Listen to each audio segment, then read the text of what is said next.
Assalamualaikum warahmatullahi wabarakatuh. Baiklah, di sini saya Febi Rahmadayani dengan NIM A1C11952 akan menjelaskan materi kimia organik 3 dengan judul Deproteksi gugus fungsi dalam senyawa organik. Baik, mungkin teman-teman belum mengetahui apa yang dimaksud dengan deproteksi. Deproteksi atau deprotektor adalah setelah kita melakukan proteksi, maka kita akan melanjutkan sebuah deprotektor atau deproteksi, yaitu di mana menjelang selesainya reaksi, tentunya gugus pelindung harus dibuang, supaya diharapkan mendapatkan senyawa atau produk yang diharapkan atau sebagai molekul target sehingga dibutuhkan deprotektor. Nah, deprotektor adalah senyawa yang berfungsi membuang gugus pelindung, di mana pada deproteksi gugus fungsi di sini, jika kita ingin lepaskan kembali, maka dibutuhkanlah deprotektor. TBDMS yang akan dilepaskan senyawa yang mampu melepaskan gugus-gugus pelindung terhadap gugus alkohol. Senyawanya kita dapatkan misalnya tetrabutil amonium klorida atau kita singkat sebagai TBAF, atau juga kita bisa menggunakan piridin dan asam fluorida. Bisa juga kita menggunakan asam fluorida atau juga kita menggunakan amonium fluorida.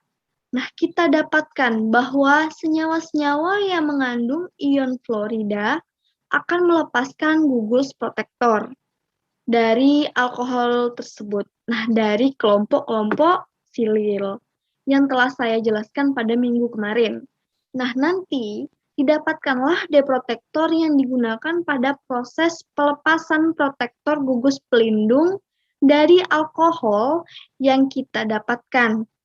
Tris atau dimetilamino, sulfonium difluorotrimetilsilikat atau TASF, untuk senyawa-senyawa yang digunakan melepas gugus pelindung atom dari senyawa-senyawa untuk berikutnya. Nah, mekanisme proteksi atau pelepasan gugus pelindung mendekati gugus hidroksil.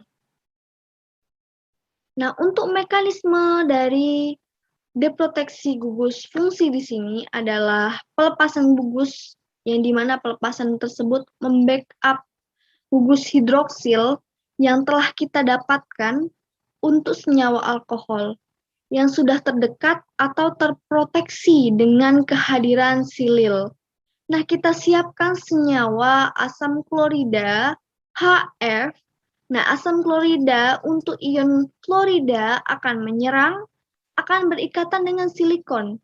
Nah, sehingga kita dapatkan nanti ada ion H+ positif yang bebas fluoridanya terikat langsung ke silikon. Dan silikonnya menjadi bermuatan negatif. Ada yang H+ atau H positif. Dan kemudian dalam kondisi seperti ini, nanti oksigen sebagai unsur elektron negatif dari silikon akan menarik elektron ke oksigen.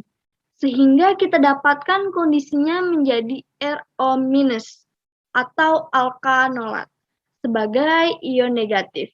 Dan silikonnya sudah netral, tapi di dalam larutan masih didapatkan ada ion positif dari ion H+ yang berasal dari HF. Nah, ini nanti akan menyatu dengan alkanolat RO- menjadi alkohol. Nah, itulah tadi ilustrasi mekanisme deproteksi dari gugus pelindung dari senyawa alkohol. Nah, untuk aplikasi dari proteksi alkohol ini atau aplikasi proteksi dan deproteksi, saya akan mengulas tuntas apa yang dimaksud dengan hubungan dari proteksi dan deproteksi.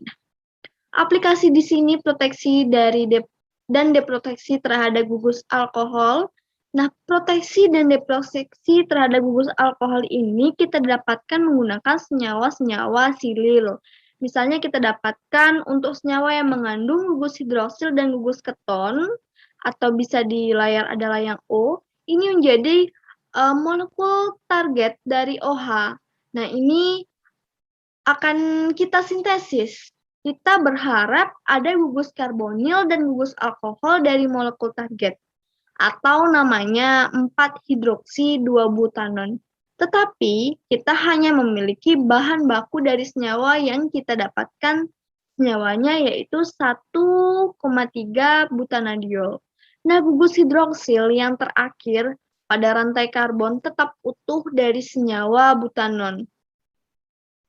Maka gugus hidroksi dari material bahan baku harus dipertahankan, sementara gugus hidroksi dari gugus alkohol pada karbon yang ketiga ini pada akhir reaksi mau dirombak menjadi keton. Maka untuk alkohol sebagai alkohol primer dari karbon yang terakhir, posisinya yang pertama ini harus dipertahankan.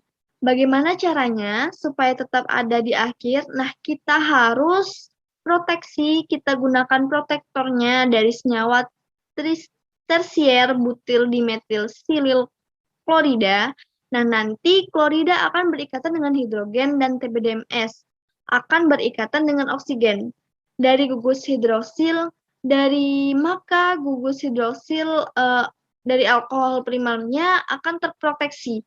Kemudian baru kita lanjutkan untuk reaksi merombak hidroksil sebagai alkohol primernya menjadi keton. Tentunya kita oksidasi. Nah, kita oksidasi menggunakan PCC atau piridin klorokromat. Nah, ini merupakan reaksi yang sangat selektif untuk oksidasi alkohol menjadi aldehid dan keton. Kemudian kita dapatkanlah setelah ditambah PCC, maka hidroksil berubah menjadi gugus keton.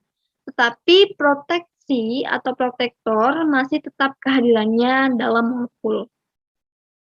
Nah, kalau kita ingin lepaskan, nah disinilah adanya hubungan antara proteksi dan juga deprotektor. Nah, kita ingin lepaskan tentunya kita gunakanlah deprotektor yang sudah saya jelaskan tadi. Nah, supaya didapatkan hasil atau akhir finish menjadi senyawa butanon, kita dapatkan menjadi 4-hidroksi-2-butanon. Karena posisi dari karbonil menjadi posisi karbon nomor 2 dari sini. Kita gunakan untuk protektornya TBAF. Nah, dapatkan nanti untuk tersier butil dimetil silil lepas dan akan terbentuk kembali hidroksil pada gugus sebagai alkohol primernya. Nah, inilah ilustrasi. Apabila kalau ingin membuat sebuah produk yang mengandung gugus keton dan hidroksil, sementara bahan baku kita dapatkan ada 2 gugus hidroksil. Nah, salah satunya harus kita oksidasi dan salah satunya dipertahankan. Nah, cara mempertahankannya kita gunakan protektor. Setelah selesai dioksidasi, baru kita lepaskan dengan ion fluorida. Tersier butil amin fluorida, baru kita akan terbentuklah menjadi alkohol kembali. Nah, itulah tadi penjelasan dari saya. Namun dari penjelasan saya di sini, saya ada beberapa permasalahan. Di mana permasalahan saya yang pertama adalah, dapatkah teman-teman jelaskan atau saudara jelaskan apakah deproteksi itu memang penting? Dan kalau penting, coba saudara jelaskan bagaimana deproteksi itu dianggap penting. Nah, yang kedua, menurut saudara atau menurut teman-teman, di dalam kehidupan sehari-hari kita ini, apakah deproteksi ini memiliki sebuah manfaat? Jika ada, tolong saudara jelaskan manfaatnya.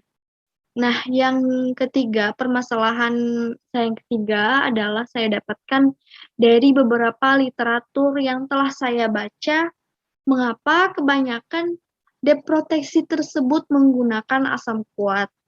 Nah, itulah penjelasan dari saya tentang judul pada kesempatan kali ini yaitu deteksi gugus fungsi dalam sintesis senyawa organik. Saya pamit undur diri, apabila ada kesalahan saya mohon maaf. Saya akhiri wabillahi taufiq wal hidayah. Wassalamualaikum warahmatullahi wabarakatuh.